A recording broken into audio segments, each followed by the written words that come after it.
షేక్ అన్వర్ గారి millionaires wealth creation workshop November 20న నిర్వహిస్తున్న ప్రోగ్రాంలో జాయిన్ అవ్వాలనుకుంటే వెంటనే సంప్రదించండి. Welcome to Suman TV. ఈ రోజు మనతో పాటు హైకోర్టు అడ్వకేట్ ఉమేష్ చంద్ర గారు ఉన్నారు. వారిని అడిగి చాలామంది తప్పుడు కేసులో ఇరుక్కుంటూ ఉంటారు. అటువంటి సందర్భాల్లో అసలు ఏం చేయాలి, ప్రొసీజర్ని ఏ విధంగా ఫాలో అవ్వాలనేది ఈ రోజు మనం ఉమేష్ చంద్ర గారి మాటలను అడిగి తెలుసుకుందాం. నమస్కారం సార్. నమస్తే, చెప్పండి. తప్పుడు కేసులు ఉంటాయండి. సో అనుకోకుండానే అమాయకులు కూడా ఇరుక్కుపోతూ ఉంటారు. అటువంటి విషయాల్లో అంటే ఇక్కడ 2 టైప్స్ ఉంటాయి. ఒకటి, వీళ్ళకి తెలియకుండా వాళ్ళు పెట్టడం. 2, అసలు జరిగింది కాకుండా వేరేది పెట్టేస్తారు. అటువంటి పరిస్థితుల్లో ఎటువంటి ప్రొసీజర్ని ఫాలో అవ్వాలంటారు? అంటే ఫస్ట్ థింగ్, ఒకసారి లలిత కుమారి వర్సెస్ స్టేట్ ఆఫ్ యూపీ అని ఒక జడ్జిమెంట్ వచ్చింది ఆనరబుల్ సుప్రీంకోర్టుది. ఇప్పుడు కంప్లైంట్ ఎవరైతే కంప్లైంట్ ఇస్తాడో వెళ్ళి పోలీస్ స్టేషన్కి ఇచ్చిన తర్వాత మనకు 2 రకాల అఫెన్సెస్ ఉంటాయి. ఒకటి కాగ్నిజబుల్ అఫెన్స్ అంటాం, 2 నాన్ కాగ్నిజబుల్ అఫెన్స్ అంటాం. ఇప్పుడు ఇచ్చిన కనుక కాగ్నిజబుల్ అఫెన్స్కి లీడ్ చేస్తుంది అనుకోండి, పోలీసులు మామూలుగానే ఎఫ్ఐఆర్ లాడ్జ్ చేస్తారు. చేసిన తర్వాత మీరు చేయగలిగే, మీరు ఇన్ కేస్ ఫర్ ఇన్స్టెన్స్ అది wrong complaint, frivolous complaint, motivated complaint has been lodged with devoid of any reasonable merit లేదు ఈ కంప్లైంట్లో అని మీరు భావిస్తే, మీరు ఇమీడియట్గా చేయాల్సింది ఏంటంటే, సరే బెయిల్ తెచ్చుకోవటమా లేదా 41A CRPC నోటీస్ ఇవ్వటమా ఇవి పక్కన పెడితే, ఇమీడియట్గా హైకోర్టులో క్వాష్ పిటిషన్ మూవ్ చేయాలి. సెక్షన్ 482 ఆఫ్ CRPC కింద కానీ, లేదా ఆర్టికల్ 226 కింద కానీ రిట్ పిటిషన్ కానీ, క్రిమినల్ పిటిషన్ మనం CRLP అంటాం. That's an acronym. అలా రిట్ పిటిషన్ WP అంటాం. సో WP కానీ CRLP కానీ మూవ్ చేయాలి. ఇట్లా నా మీద తప్పుడు కేసు పడింది, కావాలని తప్పుడు కేసు పెట్టారు, నేను అఫెన్స్ చేయలేదు. కొన్ని సివిల్ కేసుల్లో కూడా తప్పుడు కేసులు పెడుతుంటారు. అవును, సివిల్ కేసుల్లో ట్రెస్పాస్ కేసులు పెడుతుంటారు, చాలా మంది చూస్తుంటాం అట్లాంటివి. అట్లానే కొట్టకుండా కొట్టారని ఆ పర్టికులర్ ఇష్యూలో లేదా ఆ పర్టికులర్ ఇష్యూ జరుగుతున్నప్పుడు అఫెన్స్ కమిట్ చేసినప్పుడు ఆ ఇండివిజువల్ అసలు అక్కడ లేకపోవటం, అసలు అతనికి ఏం సంబంధం లేకపోవటం, కంప్లైంట్ ఇప్పించడం, ఆ కంప్లైంట్ ద్వారా ఏదో ఇన్ఫ్లుయెన్స్ చేసుకొని FIR లాడ్జ్ చేయించుకోవటం, ఆ తర్వాత అరెస్ట్ అని చెప్పి వీళ్ళని పాపం భయపెట్టడం, దాని తర్వాత వాళ్ళు యాంటిసిపేటరీ బెయిలో లేదా ఇంకోటి వాళ్ళు దానికోసం సీక్ ఫర్ చేయడం, లేదా 41A ఇస్తే 41A తీసుకోవటం. సో బేసికలీ ఆ తర్వాత మళ్ళీ ఛార్జ్ షీట్ ఫైల్ అవ్వటం. సో ఇక్కడ 2 రకాలు ఉంటాయి. ఒకటి ఎఫ్ఐఆర్ స్టేజ్లో క్వాష్మెంట్కి వెళ్ళొచ్చు, లేదా ఛార్జ్ షీట్ స్టేజ్లో క్వాష్మెంట్కి వెళ్ళొచ్చు. క్వాష్మెంట్ అంటే ఏంటంటే బేసికలీ క్వాషింగ్ అంటే కొట్టివేయటం అని తెలుగులో. క్వాష్ అంటే టు స్ట్రైక్ ఇట్ డౌన్ అని. అంటే ఒక FIR నా మీద తప్పుడుగా రిజిస్టర్ అయిందని నువ్వు భావించినప్పుడు ఒక హానరబుల్ హైకోర్టు నువ్వు అప్రోచ్ అయితే, హైకోర్టు యొక్క ఇన్హరెంట్ పవర్స్ సెక్షన్ 482 కింద కానీ, ఆర్టికల్ 226 కింద కానీ, సో దాని కింద సెక్షన్ హైకోర్టు తన పవర్ని ఉపయోగించి అబ్యూజ్ ఆఫ్ ప్రాసెస్ జరుగుతుంది, ఇతని మీద కనుక ఈ FIR కనుక ఉంటే it may lead to the abuse of process అని వాళ్ళు భావించినప్పుడు వెంటనే ఆ పర్టికులర్ ఏదైతే ఉన్నదో FIR ఏదైతే ఉన్నదో దాన్ని క్వాష్ చేస్తారు. దీనిలో మనం చూడాల్సినవి 2 ఉంటాయి. Section invoke. మనం కంప్లైంట్ ఇచ్చినప్పుడు, ఫర్ ఇన్స్టెన్స్ మీరు ఇచ్చిన కంప్లైంట్ ఒక సెక్షన్కి లీడ్ చేస్తుంది, బట్ కావాలని ఇంకొక సెక్షన్ మీ మీద ఇన్వోక్ చేశారు, యాడ్ చేశారు.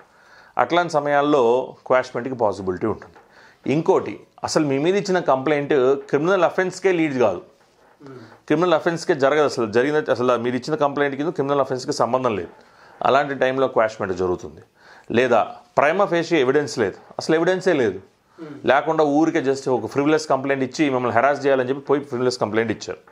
ఇట్లాంటి సమయాల్లో సో FIRని క్వాష్మెంట్ చేయించుకునే ఒక ఫీజిబిలిటీ అనేది ఉంది.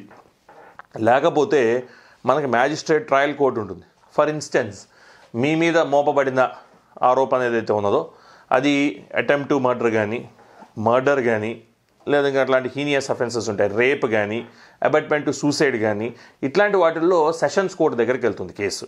అంటే SC దగ్గరికి వెళ్తుంది. అంటే సెషన్స్ కోర్టు అంటే మన డిస్ట్రిక్ట్ కోర్టు అట్లాంటి వాటి మీద వాటి దగ్గరికి వెళ్తుంది. లేదు చిన్న కేసులు, క్రిమినల్ ట్రెస్పాసు, చీటింగు, ఇట్లాంటి కేసులు అనుకో మ్యాజిస్ట్రేట్ కోర్టుకు వెళ్తుంది. ట్రయలబుల్ బై మ్యాజిస్ట్రేట్ అని ఉంటుంది. మనకు క్లియర్గా CRPCలో మనకి ఏదైతే షెడ్యూల్స్ ఉన్నాయో ఆ షెడ్యూల్లో క్లియర్గా మెన్షన్ చేస్తుంటుంది. ట్రయలబుల్ బై మ్యాజిస్ట్రేటా, ట్రయలబుల్ బై సెషన్స్ జడ్జా, ఇవన్నీ ఉంటాయి. ఒకవేళ మీరు క్వాష్మెంట్కి వెళ్ళి స్టే వచ్చింది అనుకో, స్టే ఫస్ట్ మీకు ఇనిషియల్గా most of the times stay ఇస్తారు, తర్వాత క్వాష్మెంట్కి వెళ్తాం. స్టే వచ్చిందనుకో మీరు కింద కోర్టుకు వెళ్ళాల్సిన అవసరం ఉండదు. ఇంకా కింద కోర్టులో ప్రొసీడింగ్స్ స్టే అయిపోతే ఇక మీకు ఇబ్బంది ఉండదు. మామూలుగా usually the term is 6 months అంటారు, but it will be automatically in case వాళ్ళు వెకేట్ ఫైల్ చేయకపోతే అటు పక్క వాళ్ళ అదర్ సైడ్ ఎవడైతే మీ మీద కంప్లైంట్ ఇచ్చాడో అతను వెకేట్ ఫైల్ చేసి కోర్టుని ఆ వెకేట్ మీద కన్విన్స్ చేయలేకపోతే మీ స్టే ఏదైతే ఉందో అది ఎక్స్టెండ్ అవుతుంటుంది. క్వాష్మెంట్కి కూడా ఆబ్వియస్గా పాసిబిలిటీ ఉంటుంది. ఇన్ కేసు మీ మీద కనుక ఫ్రివిలస్ కేసు వేశారు, తప్పుడు కేసు వేశారని మీరు భావిస్తే, పోలీసు వాళ్ళు కానీ ఎవరైనా ఇన్ఫ్లుయెన్స్ అయ్యి మీ మీద తప్పుడు కేసు వేశారు అనుకుంటే మీకు రాష్ట్ర ఉన్నత న్యాయస్థానమైన హైకోర్టు ద్వారా సెక్షన్ 482 గూగుల్లో ఇప్పుడు చాలామంది మనం చెప్పిన తర్వాత చాలామంది చదువుతారు. సెక్షన్ 482 కింద క్వాష్ పిటిషన్ వేసుకోవచ్చు. అలాగే ఆర్టికల్ 226 కింద కూడా క్వాష్ పిటిషన్ మూవ్ చేసుకోవచ్చు. ఓకే, స్క్వాష్ పిటిషన్ కూడా హెల్ప్ చేయని సందర్భాలు ఏమైనా ఉంటాయండి? ఇప్పుడు నిజంగా కనుక మీరు చర్య చేసి ఉండుంటే, నిజంగా కనుక మీ మీద మోపబడిన ఇష్యూ ఏదైతే ఉన్నదో అది ఎఫ్ఐఆర్ స్టేజ్లో కనుక కొంచెం దీనిలో మెరిట్ ఉంది అని కోర్టు భావిస్తే ఆ టైంలో కోర్టు క్వాష్ పిటిషన్ని డిస్మిస్ చేస్తుంది. మళ్ళీ మిమ్మల్ని ఛార్జ్ షీట్ టైంలో ఫైల్ చేసుకోమని చెప్తారు. ఛార్జ్ షీట్ అంటే ఏంటి, ఎఫ్ఐఆర్ అంటే ఏంటి? ఎఫ్ఐఆర్ అంటే మీరు కంప్లైంట్ ఇచ్చిన వెంటనే పోలీస్ వాళ్ళు, అది కాగ్నిజబుల్ అఫెన్స్ అంటే కొంచెం సీరియస్ అఫెన్సెస్ 3 years కన్నా ఎక్కువ, జనరల్గా చెప్తుంది, జనరల్ ప్యారలెన్స్లో 3 years కన్నా ఎక్కువ ఉన్నవి వాటిని కాగ్నిజబుల్ అఫెన్స్ కింద తీసుకుంటాం. అది కాగ్నిజబుల్ అఫెన్స్ అయితే వెంటనే వాళ్ళు ఎఫ్ఐఆర్ లాడ్జ్ చేస్తారు. అంటే మీ కంప్లైంట్ బేసిస్ మీద వాళ్ళు చేసే ప్రాసెస్ ఎఫ్ఐఆర్ అవుతుంది. ఎఫ్ఐఆర్ చేశాక వాళ్ళు ఇన్వెస్టిగేషన్ చేస్తారుగా, 161 CRPC స్టేట్మెంట్స్ తీసుకుంటారు. విట్నెస్లు ఎవరున్నారో వాళ్ళందరినీ లిస్ట్ డౌన్ చేస్తారు, ఎన్యూమరేట్ చేస్తారు. వాళ్ళందరి దగ్గర నుంచి స్టేట్మెంట్స్ కలెక్ట్ చేస్తారు. చేసిన తర్వాత వీళ్ళు ఒక ఛార్జ్ షీట్ అనేది సెక్షన్ 173 ఆఫ్ CRPC కింద ఛార్జ్ షీట్ మనం ఫైనల్ రిపోర్ట్ అని కూడా అంటాం. ఫైనల్ రిపోర్ట్ కానీ ఛార్జ్ షీట్ కానీ వాళ్ళు ఫైల్ చేస్తారు. ఎక్కడ ఫైల్ చేస్తారు? ఇందా చెప్పా, పెద్ద అఫెన్స్లు అనుకో 302 కానీ, మర్డర్ కానీ, రేప్ కానీ, ఇలాంటి వాటి సెషన్స్ కోర్టు వాళ్ళు కింద కోర్టులో ఫైల్ చేసినా, మ్యాజిస్ట్రేట్ కోర్టులో ఫైల్ చేసినా అది రిమాండ్ అయ్యి మళ్ళీ సెషన్స్ కోర్టుకి వెళ్తుంది. ట్రయల్ సెషన్స్ కోర్టులో కనెక్ట్ అవుతుంది. అలాగే చిన్న అఫెన్సెస్ అనుకో ట్రయలబుల్ బై మ్యాజిస్ట్రేట్ కోర్టులో వాళ్ళు ఫైల్ చేస్తారు. ఆ ఛార్జ్ షీట్ ఫైల్ చేశాక ఆ ఛార్జ్ షీట్ కాపీని తీసుకొని కూడా మీరు డైరెక్ట్గా హైకోర్టుకి వెళ్ళొచ్చు. ఛార్జ్ షీట్లో వాళ్ళు ఏదైతే చేస్తారో మీకు సంబంధించి విట్నెస్ల దగ్గర నుంచి స్టేట్మెంట్స్ తీసుకున్న దగ్గర నుంచి మీ మీద జరిగిన మొత్తం మీరు ఆ అఫెన్స్కి ఏ విధంగా మీరు రిలేట్ అయ్యారు అనేది వాళ్ళంతా ఛార్జ్ షీట్లో వాళ్ళు డీటెయిల్డ్గా రాసుకుంటూ వస్తారు. ఆ ఛార్జ్ షీట్లో మెరిట్ లేదు, ఈ ఛార్జ్ షీట్లో నా మీద ఎవిడెన్స్ ఏమీ గ్యాదర్ చేయలేదు, విట్నెస్లు ఎవరు నాకు వ్యతిరేకంగా చెప్పలేదు, చెప్పినదంతా హియర్సే ఎవిడెన్సే, ఎవరు డైరెక్ట్ విట్నెస్ లేరు, వాళ్ళు ఇచ్చిన టెస్టిమోనీలో ఏది పర్ఫెక్ట్గా లేదు, అన్ని it is divide of merit అని మీరు భావించినప్పుడు అప్పుడు మీరు ఛార్జ్ షీట్కి క్వాష్ చేసుకోవచ్చు. ఎఫ్ఐఆర్ స్టేజ్లో వేయచ్చు, ఛార్జ్ షీట్ స్టేజ్లో వేయచ్చు. కొన్ని ఎఫ్ఐఆర్ స్టేజ్లో స్టే వచ్చే ఉంటాయి, కొట్టుకుపోయి ఉంటాయి. కొన్ని ఛార్జ్ షీట్ స్టేజ్లో స్టే వచ్చే ఉంటాయి, కొట్టుకుపోయి ఉంటాయి. So there are 2 options. FIR స్టేజ్లో అవ్వకపోతే మాత్రం ఛార్జ్ షీట్ స్టేజ్లో అయినా అవుతాయి. మీ మీద తప్పుడు కేసు వేశారని మీరు భావిస్తే, మీరు నిజంగానే అఫెన్స్ కమిట్ చేశారు, మీ మీద నిజంగానే ఎలిగేషన్ ఏదైతే మీ మీద లెవెల్ చేశారో అది నిజంగానే ఉన్నదనుకుంటే అప్పుడు మోస్ట్ ఆఫ్ ది టైమ్స్ మీరు ట్రయల్కి అటెండ్ అవ్వాల్సిన బాధ్యత ఉంటుంది. ఆ టైంలో మీ ఇన్నోసెన్స్ని మీరు ప్రూవ్ చేసుకోవాల్సిన బాధ్యత ఉంటుంది.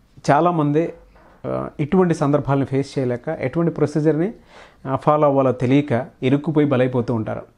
అటువంటి వాళ్ళు ఈ వీడియో చూసిన తర్వాత అయినా సరే మిమ్మల్ని అప్రోచ్ అవ్వాలనుకుంటారు.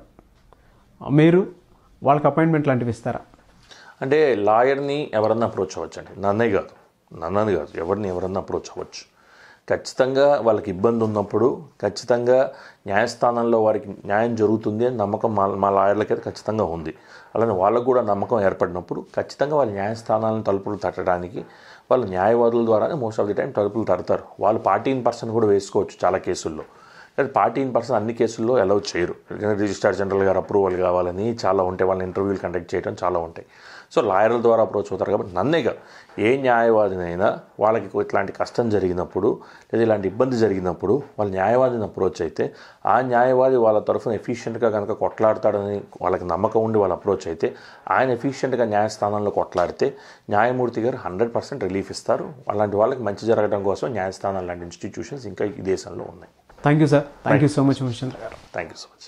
చూశారు కదండి వీడియో. ఈ వీడియోపై మీ అభిప్రాయాన్ని కామెంట్ రూపంలో తెలియచేయండి. అండ్ పర్టికులర్గా మీకు ఏదన్నా ఇష్యూస్ ఏమైనా ఉన్నా సరే, అంటే వాటికి సంబంధించినటువంటి విషయాల్లో లీగల్గా మీరు వెళ్ళాలి అనుకుంటే స్క్రీన్ మీద కనిపిస్తున్నటువంటి ఉమేశ్చంద్ర గారి నెంబర్కి మీరు కాల్ చేయొచ్చు అండ్ అప్రోచ్ అవ్వచ్చు. ఈ వీడియో లైక్ చేయండి, షేర్ మాత్రం తప్పకుండా చేయండి. ఇలాంటి మరిన్ని వీడియోస్ కోసం మా ఛానల్ ఫాలో అవ్వండి. Thank you.